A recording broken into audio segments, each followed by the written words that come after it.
मिटकरी साहेब, आज तुमचे खास मित्र संजय राऊतांच्या पुस्तकांचं प्रकाशन होत आहे. शुभेच्छा त्यांना. हां, काय प्रतिक्रिया आहेत? त्यांना एक वाचक म्हणून, मी पुस्तकाचा वाचक आहे, त्यांना शुभेच्छा देतो. पण एखादं पुस्तक प्रकाशित होण्यापूर्वी काही सूचना केल्या जात असतात. साधारण सूचना अशी आहे की नरकातला स्वर्ग हे पुस्तकाचं नाव सध्या म्हणजे मार्केट त्याला भेटेल का नाही माहीत नाही, पण पहिली आवृत्ती लवकर संपवायची असेल तर नरकातले राऊत असं त्या पुस्तकाचं नाव करावं.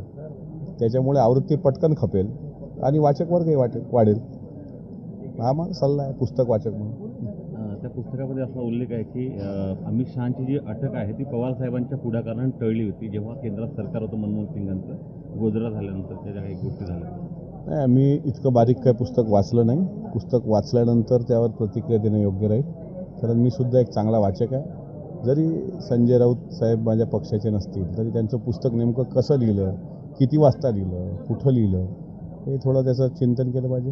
आता त्यांना किती वाजता लिहायची सवय ते पाहिलं पाहिजे ना जरा. तुमचे महायुतीचे नेते आहेत मुख्यमंत्री देवेंद्र फडणवीस, यांनी म्हटलं आहे की मी बालसाहित्य वाचत नाही. ते बालसाहित्य मग त्यांनी जर म्हटलं आहे तर तुम्ही वाचणार आहात का पुस्तक? मी तर बालच आहे.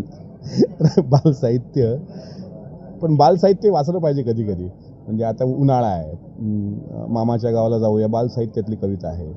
देवेंद्र फडणवीस साहेब वाचत नसतील, पण मला बालसाहित्य वाचण्याचा छंद असल्यामुळे आणि मी सध्या बाल्यावस्थेतच स्वतःला समजतो, त्यामुळे मी बालसाहित्य नक्की वाचेन. पुस्तक वाचल्यानंतर देवेंद्र फडणवीसांना पुस्तकाबद्दल सांगणार आहात का? नक्की सांगणार. म्हणजे साहेब, राऊतांचं पुस्तक वाचून माणसाचं मस्तक बिघडतं आहे आणि बिघडलेलं मस्तक कोणाचंही हस्तक व्हायला लागलं आहे. त्यामुळे हे हस्तक झालेलं मस्तक कृपाकडून कोणापुढे नतमस्तक होणार नाही, याकरता आपण सर्व मिळून एक ठराव घेऊ, असं मी त्यांना बोलेन. एबीपी माझा, उघडा डोळे बघा नीट.